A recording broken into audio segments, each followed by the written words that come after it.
And even the same guy now he watches all my fights, and every time I fight, like clockwork, he'll try and put something out like, I beat this guy. But I've never ever watched any of his fights, ever. So at the end of the day, no one knows who the f he is. And he's gonna be that guy when I'm world champion, when I'm a legend. He's gonna be at some pub, talking some shit about, I beat that guy one time.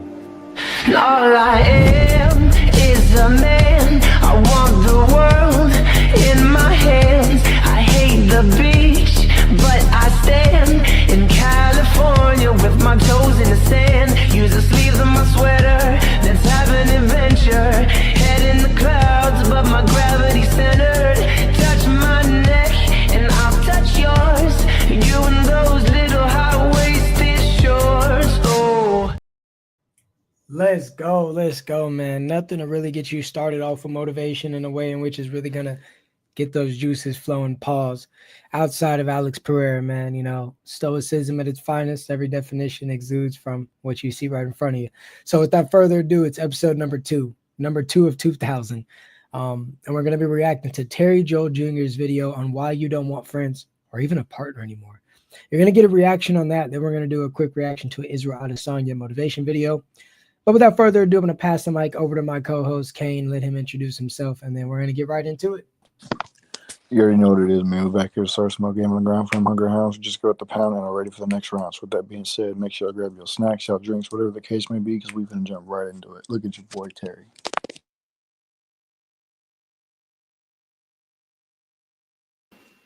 Welcome back to the channel. We're going to get right into this conversation and topic. The last thing that you want to do today is depend on anybody else, bro. Swear to God.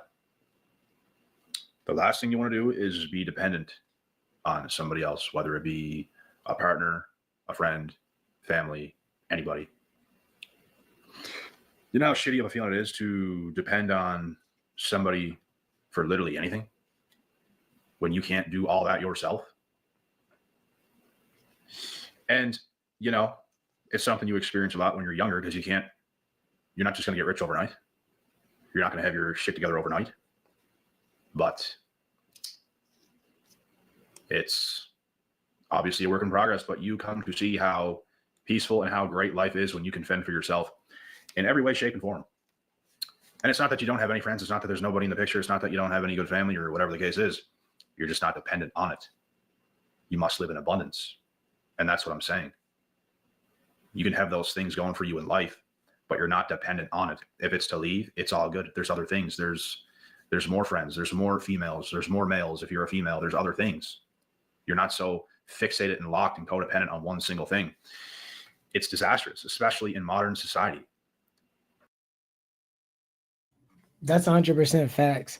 And what you'll realize is the more dependent you are on somebody for something, when you don't have access to that person, whether they're not answering their phone, they're not at the crib, they're not hanging out with you, you're no longer a priority, you'll realize how helpless you are because you can't help yourself. So yeah, in life, to be successful, it takes a team.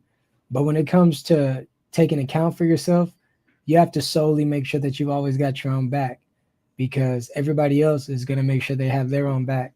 And if it's between theirs or yours, more than likely they're going to choose theirs. That's a fact. And even when you work and become successful with a team, maybe it's just with somebody else, it's always good to learn what the other person does, because there's going to come a time where that person ain't going to be able to come through for whatever reason. And when they're not able to come through, you know what you got to do to keep it going. Otherwise, you stay dependent on them. Guess what? It's just going to fall behind. That's 100% facts.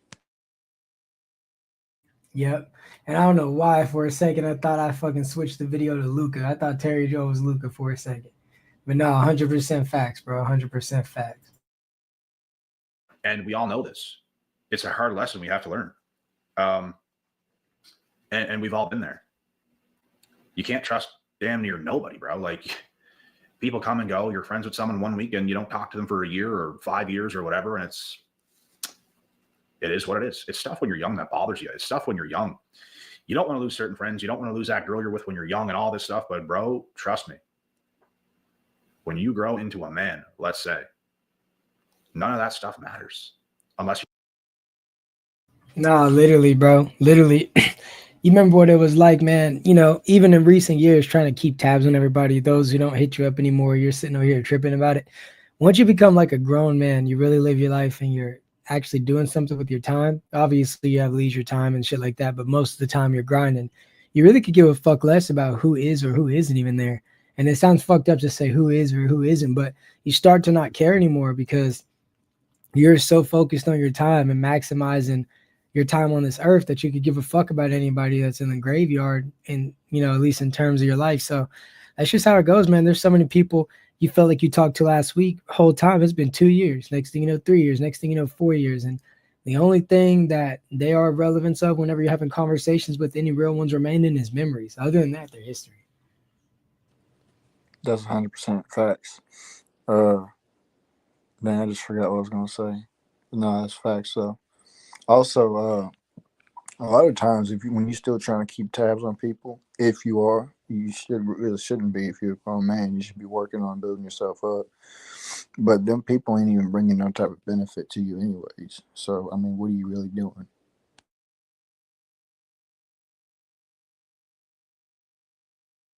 don't grow into a man, unless you're codependent still, then it's going to affect you. But when I was young, I had to go through those things to realize that's not the goal. The goal is to not be reliant or dependent on a female. The goal isn't to have friends on demand and family on demand and all this stuff. The goal is for yourself to become your best self. No matter what, you're enjoying yourself. You're enjoying your life. It's all good. But when you're more dependent on certain things, it makes life more miserable. When you have yourself, your best self, you can walk away from anything. You can walk away from any female. You can walk away from any friends. You can walk away from any family. Your life still goes on with the exact same momentum, doing the exact same things. And other things can just come into play. But it's not to say you can't have any of those things, right? You can. It's just your mindset towards the things is what really counts and is what really matters. He said it's not to say you can't have those things, you can, but it's your attitude and your mindset towards those things is what matters. People are always going to want things. Things are of service to people, but it's how your mentality is. Do those things consume you? Do those things control you? Or are they just things? Because when things become something, that's when you lose yourself. So it's all about the mentality and the attitude and what you're really doing it for and who you're really doing it for. That's a fact. It's also, does that thing benefit you? If it doesn't, then it's just probably a hobby or a passerby, something to pass the time by. Otherwise, you don't really need it. You may want it, but you don't need it. That's why a lot of people don't understand. It's like how it's so easy to detach from things, because like once you realize what you need and don't need, it's easy to detach things that bring no benefit to you. And that's 100% facts. A lot of people tend to not want to detach from things because they're addicted to them, even though they bring no benefit. And it's like once you realize that you don't need it, guess what? It's easy to let go. 100% facts, 100% facts. But we'll pick up on that exact episode on the next podcast. But we're going to go ahead and react to some of this Israel Adesanya motivation. Then we're going to go ahead and get ready to wrap this episode up. And I will be going TikTok live. So I'll see any bozos that end up coming over there. We're back and we're back at it, bitch.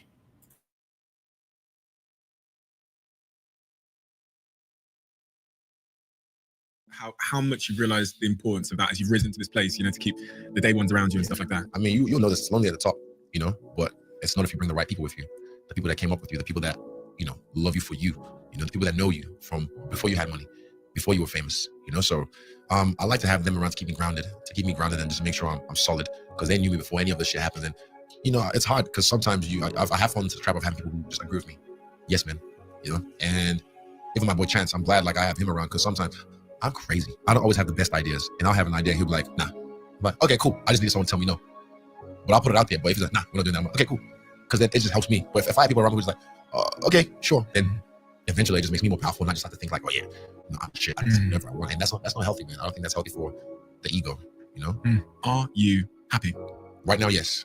Yes, I'm very happy. Why'd you say right now? Because it's not lasting, it's fleeting. That's one thing I've also learned as well is, well, you can't enjoy the sunshine without a little rain, and everything is temporary. Everything's forever changing. So even right now, I'm happy. I'm enjoying life. I love where I'm at. I love who I'm around. I love who I'm with. You know, I know it's not lasting, because guess what? Something's gonna happen that's gonna shake that up. Because back in the day, whenever this was happening, it was like a few good days. Things are too nice. Where's the thing that's gonna fuck me up? But now I'm just like, this is nice, and I'll just sit in it. And I'll just enjoy it. I enjoy the happiness. I enjoy what I'm doing. I enjoy where I'm at. And then when the bad thing comes, I'm like, there it is. It's okay. This is gonna pass as well. This too shall pass. So when I say, yeah, I'm happy right now, I'm happy, very happy.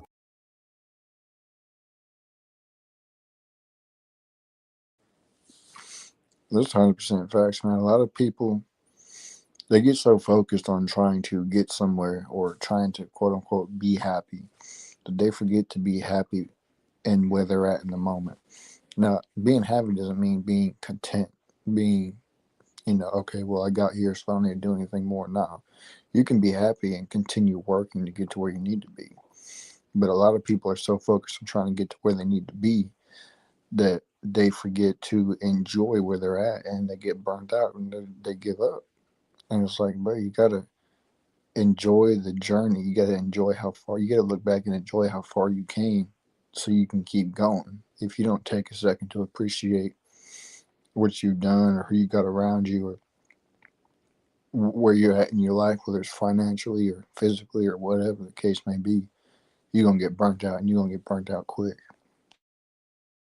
Are you good at defending that happiness? Because the amount of, you even described it when you came off after your debut, the amount of people that are going to want to talk to you and do an interview in Israel. Are you good at saying no? I'm better at it now. I never used to be. This is why I was talking about the people pleaser thing back in the day. And this is why this year, one of my things is I don't get fucked up around people I don't like. I don't know. Because I realize when I get drunk, I'm too nice. I'm a friendly drunk. I'm like a fucking golden retriever when I'm drunk. Or black Labrador. I'm just like, hey, and not everyone's your friend. Not everyone wants the best for you. But they'll just take advantage and try and I just let my boundaries get crossed too many times.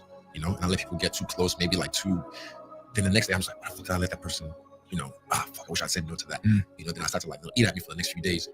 So yeah, it's practice. It's constantly evolving. But I know how to say no now. I just say, and I don't have to explain myself. I literally just say no, because when you're explaining yourself, you're losing. It's in the core of you being.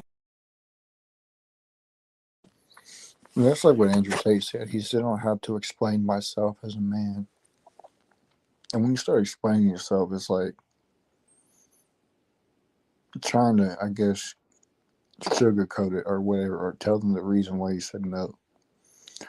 When in reality, there doesn't really have to be a reason as to why you said no. If you don't want to, then don't do it. That's just how it goes. That's just the way it is. Oh, yeah, bitch.